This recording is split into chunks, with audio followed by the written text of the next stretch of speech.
Renaissance Shooting, all is well and all is in divine order. That is one of my favorite songs ever. You know my name. And didn't she sing it so beautifully? You know my name. You comfort me. You counsel me. I am your friend. You know my name. You know, it is that reassurance of a very deep personal relationship and relevance to God that we all, at some point in our spiritual development journey, wonder about and wonder, can we have that awakening to know that such a deep personal relationship is present? Isn't that what you want too? Yes, that reassurance that through the peaks and valleys of life, through the highs and lows of life, your connection to God transcends every human experience that seems to disempower you. We all always want to know the truth beyond a shadow of a doubt that we are one with God. And the truth principle that we are made in the image and likeness of God becomes more and more relevant in our lives. Imagine yourself in a self-image mode, a self-esteem mode, a self-confidence mode that's built on the fact that you are made in the image and likeness of God. How would that change your outlook on your life? When I say outlook, I'm referring to looking out at the world, looking out at the human experience from an inward perspective that you are made in the image and likeness of God. So this morning, let's spend our time exploring the core belief, the truth principle. What does it mean to be made in the image and likeness of God?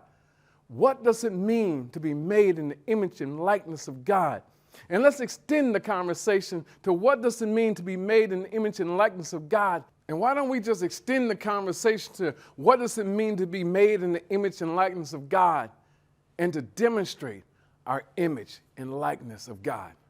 Now, to go on this journey with me this morning and explore these topics, it will require you to totally silence and totally suspend any thoughts of God as some human entity, meaning you cannot believe that God has human characteristics such as having feelings and emotions and reactionary behaviors toward us when we do something right or something wrong. This perspective of our God will find you thinking and believing in God as having a temper tantrum towards you. This type of thinking finds us believing that God is in the business of riding a roller coaster of emotions. Challenge yourself to be conscious of this type of thinking, these thoughts of God as separate from you. In the Mastermind Journal, it says, surrender to old ways of thinking. Be steadfast, confident in the truth that God is love. God is the energy of love. God can only give love. So what does it mean to be made in the image and likeness of God? It means a few things. First, it means that we have a reflective consciousness. Like God, we have the capacity to think independently of circumstances, of situations, of material things, of people. To think independent of the past, of the present, of the future. The choice not to live an unfulfilling life in a narrow lane. We can expand out and become more and make ourselves available to receive and live out the covenant, the pledge, the promise of God with God. God said, I will never leave you nor forsake you. I will always be in you, and I will always be with you. So no matter what problems come on you, there is something in you that is greater, and that is always with you to get you through anything. This is the beginning of real thinking. I will never leave nor forsake you. God says, I am the vine, and you are the branches. Stay connected to me. Show yourself in the image and likeness of me. God is saying, I bear fruit.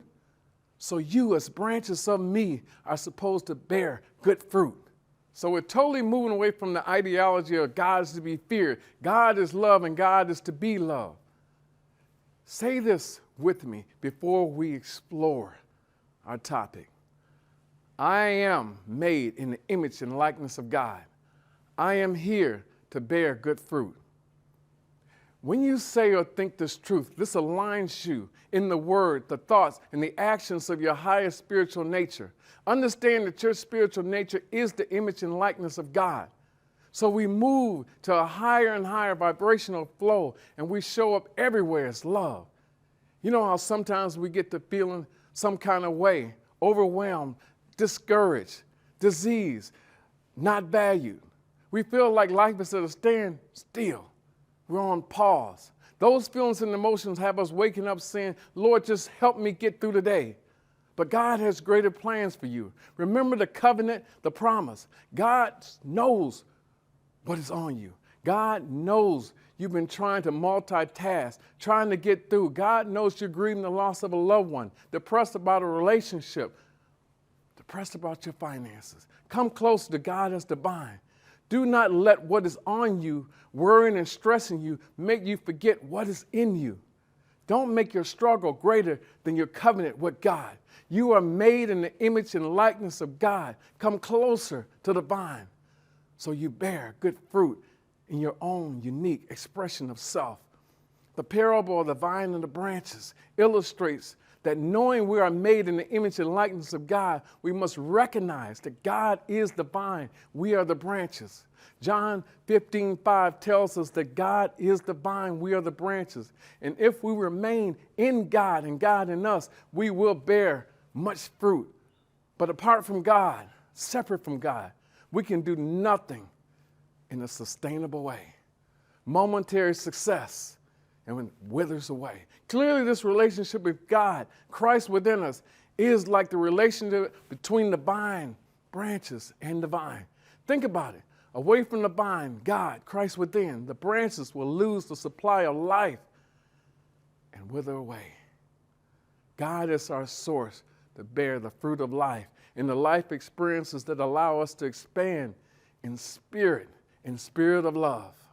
Now we expand in that spirit of love. Gratitude is the attitude. Now instead of waking up and saying, Lord, just get me through the day, as enlightened and aligned with our spiritual nature, which is the image and likeness of God, we awake and say and pray, Lord, thank you that I get to live and I get to love through this day. Practice that. Lord, thank you that I get to live and I get to love through this day. This is our purpose. It is to live and give in the rhythm and flow of love. See, at this vibrational level, we live to give through our unique divine expression, meaning God has so endowed us with everything we need, and there's an endless supply that we can connect to. We're not here to seek and get, but to serve and give. Again, we're not here to seek and get, but to serve and give. I love affirming this purpose by engaging myself in the prayer of Jabez. Oh Lord, bless me and enlarge my territory. Let your hand guide me and keep me from harm and free of pain. I know Reverend Brett on those Sundays leads us in the offertory prayer. You know it, divine love through me blesses and multiplies all that I have and all that I give and all that I receive. When you make that a covenant with God, you promise to take action. The Christ in you awakens. You will live in the image and likeness of God. Don't fake it until you make it. Faith it until you make the manifestation a reality in your life. Every stumble we experience becomes a stepping stone of our elevation. Every relationship breakup, every illusion of lack of financial means, every death, they become stepping stones in the elevation and the return to the covenant with God. Say this, I am a divine expression of God. Now focus and hold that focus, hold that thought. It's the emerging you. It's rising up. I used to have some bad religious and spiritual practices saying, if it's the will of God. You ever said or prayed those words, if it's the will of God? Well, I'll tell you the truth.